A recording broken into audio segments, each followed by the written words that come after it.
सूरत के होटल में एक ऐसा फ्लोर था जो ऑफिशियली एग्जिस्ट ही नहीं करता था। लेकिन हर रात लिफ्ट 2:17 पर उसी फ्लोर पर जाकर रुक जाती थी। और जिसने भी उस फ्लोर का दरवाज़ा खुलते हुए देख लिया वो कभी भी पहले जैसे नहीं रहा। ये कहानी है रोहन की, जो कि एक टेक्सटाइल सेल्समैन है जो अहमदाबाद से सूरत अपने काम के सिलसिले में आया हुआ होता है। रात के करीब 11:40 हो रही थी। सूरत में बहुत तेज बारिश गिर रही थी। सड़कें भी लगभग खाली थी और 6 घंटे से लगातार ड्राइव करके रोहन भी बहुत थक चुका था। रोहन ने सोचा कि कल सुबह मीटिंग अटेंड कर लूँगा, आज की रात कहीं रुक जाता हूँ। फ़ोन की बैटरी भी लगभग 8% हो गई थी और नेटवर्क भी बार बार जा रहा था। तभी उसे हाईवे किनारे एक होटल दिखती है, होटल सत्कार पैलेस। होटल काफ़ी पुरानी दिख रही थी और आधे फ्लोर पर लाइट भी नहीं जल रही थी।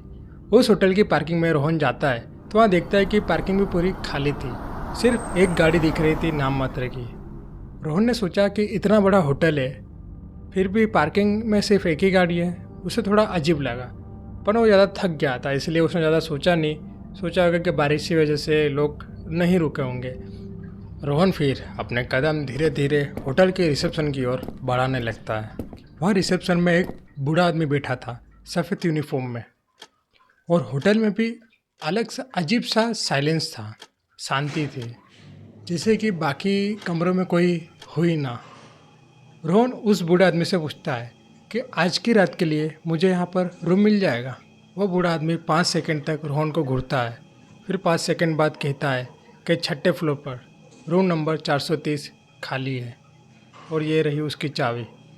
जैसे ही बूढ़े आदमी ने रोहन की तरफ रजिस्टर सरकाया, रोहन ने उस रजिस्टर में नोटिस करा कि लास्ट की जो 4 रो है उसमें एक ही हैंड राइटिंग में अलग अलग नाम लिखे हुए थे, और उसका जो चेकआउट का कॉलम था वो भी खाली था। रोहन ने फिर उस चीज़ को भी ज़्यादा ध्यान नहीं दिया और इग्नोर कर दिया और अपना नाम लिखकर चाबी लेकर अपने रूम की तरफ बढ़ने लगता है। उसका रूम 6 फ्लोर पर था। बहुत थक चुका था इसलिए उसने लिफ्ट का यूज़ करा। लिफ्ट भी काफ़ी पुरानी हो चुकी थी। लिफ्ट ऊपर जाते समय रोहन को लगा कि किसी ने लिफ्ट पर नॉक करा हो। रोहन एकदम से घबरा गया कि ये किसने नॉक करा। फिर उसे लगा कि लिफ्ट काफ़ी पुरानी है इसलिए ऐसी आवाज़ आ रही होगी, तो उस बात को भी रोहन ने इग्नोर कर दिया। सरप्राइजली रूम भी काफ़ी साफ था और ऐसे भी पुराना था, मतलब काम चलाऊ था। रोहन फिर अपना फ़ोन चार्जिंग पर लगाकर बेड पर लेट जाता है। रात के करीब 2 बजे थी। लिफ्ट की डोर खुलने की आवाज़ आती है। ये आवाज़ सुनकर रोहन जग जाता है। उसे लगा कि कोई गेस्ट आया होगा रात के समय, और फिर ज़ोर से कॉरिडोर में कोई भारी चीज़ गिरती है वैसी आवाज़ आती है। और फिर रोहन धीरे से दरवाज़ा खोलकर देखता है, पर पूरा कॉरिडोर एकदम खाली था। पर लिफ्ट का दरवाज़ा खुला था और इंडिकेटर पर 7 लिखा था। रोहन एक पल के लिए अपनी पलकें झपकाता है, फिर वापस से इंडिकेटर पर देखता है तो इंडिकेटर में वो नंबर वापस से 6 हो जाता है। फिर लिफ्ट का दरवाज़ा अपने आप ही बंद हो जाता है और पूरे कॉरिडोर में एकदम साइलेंस छा जाता है। अगली सुबह रोहन ब्रेकफास्ट एरिया में जाता है। वहाँ पर सिर्फ एक वेटर होता है। वहाँ रोहन उस वेटर से पूछता है कि भाई यहाँ पर 7वां फ्लोर भी है क्या? ये सुनकर वेटर का चेहरा एकदम सफ़ेद पड़ जाता है। वेटर ने रोहन से पूछा, सर आपने क्या देखा वहाँ पर? रोहन ने वेटर से कहा कि लगभग रात के 2 बजे मैंने लिफ्ट के इंडिकेटर पर 7वां फ्लोर देखा। क्या ये सच है कि यहाँ पर 7वां फ्लोर भी एग्जिस्ट करता है? ये सुनकर वेटर थोड़ी देर के लिए चुप हो जाता है, और फिर वेटर रोहन से कहता है कि सर रात को लिफ्ट यूज़ मत करा करो। रोहन ने कहा कि भाई क्यों ना करे इस्तेमाल, क्या कारण है इसके पीछे? वो वेटर कुछ बता नहीं वाला था। तभी रिसेप्शन पर वो बूढ़े आदमी ने उसे घूरते हुए देखा, उस वेटर को, और वेटर चुपचाप वहाँ से चला जाता है बिना कुछ बोले। उस मोमेंट के बाद होटल का पूरा माहौल बदल जाता है। उस होटल में अजीब सा साइलेंस था, अजीब सी शांति। ना कोई स्टाफ ज़्यादा दिखता था, ना कोई गेस्ट आता हुआ दिखता था, और सिर्फ ऊपर के फ्लोर पर कुछ सामान घसीटने की आवाज़ आती थी। ये शांति रोहन को बहुत डरा रही थी। उसे बहुत यहाँ पर अजीब सा लग रहा था, पर रोहन ने ठान लिया था कि आज की रात मैं उस लिफ्ट का रहस्य खोल के रहूँगा, पता करके रहूँगा कि आखिर वो 7वां फ्लोर मुझे सच में दिखा था कि मेरा वहम था। रोहन ने कहा कि आज दूध का दूध और पानी का पानी करके ही रहूँगा। उसने अपने फ़ोन की रिकॉर्डिंग चालू कर दी और रूम की लाइट बंद कर देता है। और ठीक 2:17 को वो लिफ्ट का दरवाज़ा उसके फ्लोर पर आकर रुकती है और फ्लोर की लाइट फ्लिकर होने लगती है। रोहन धीरे से दरवाजे के पास जाता है और बीप होल में से देखने की कोशिश करता है और लिफ्ट के वो इंडिकेटर पर 7 लिखा हुआ साफ साफ अब दिख रहा था और लिफ्ट के अंदर एकदम अंधेरा था। और फिर धीरे से एक काला जला हुआ हाथ बाहर आता है। पूरी स्किन जली हुई होती है और उंगलियां भी टेढ़ी होती है। रोहन ये देखकर डर से जम जाता है। तभी अंधेरे के अंदर से एक औरत की आवाज़ आती है, बचाओ बचाओ। रोहन अब बीप होल से पीछे हट जाता है। अचानक लिफ्ट में बहुत सारे लोग खड़े हुए होते हैं, वो भी पूरी तरह जले हुए हैं।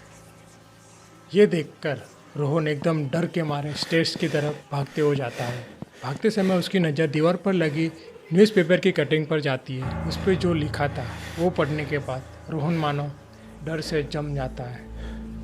और वहाँ पर लिखा था, hotel fire kill 14 people in 2012। और नीचे उसी होटल की फ़ोटो थी और 7वां फ्लोर भी था। 2011 में उस होटल का 7वां फ्लोर इल्लीगली चल रहा था। एक दिन इलेक्ट्रिक शॉर्ट सर्किट होने के कारण 7वें फ्लोर पर आग फैल जाती है और उसमें 14 लोगों की मौत हो जाती है। लेकिन होटल ओनर ने वो स्कैंडल छुपाने के लिए उस फ्लोर को परमानेंटली सील कर दिया। ऑफिशियल रिकॉर्ड से भी उस फ्लोर का एग्जिस्टेंस हटा दिया। और फिर रोहन दौड़कर होटल के रिसेप्शन की ओर भागता है, पर रिसेप्शन पर कोई भी नहीं था। ना वो बूढ़ा आदमी, ना कोई होटल का स्टाफ, कोई भी नहीं था। मानो ये होटल काफ़ी समय से, काफ़ी सालों से बंद पड़ी हो। ये देखकर रोहन एकदम घबरा जाता है और होटल के बाहर की तरफ भागता है। और जो उसने फ़ोन में अपनी रिकॉर्डिंग चालू रखी थी वो ऑटोमेटिक सेव हो जाती है और रिकॉर्डिंग बंद हो जाती है। होटल की लाइट बार बार ब्लिंक कर रही थी, जैसे कोई रोहन को आवाज़ लगा रहा हो पीछे से, अंदर आ जाओ वापस, बाहर कोई नहीं है, सब अंदर ही है।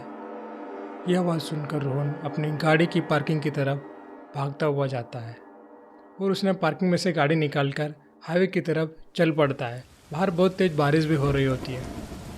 उसने एक ढाबे पर जाकर गाड़ी रोकी।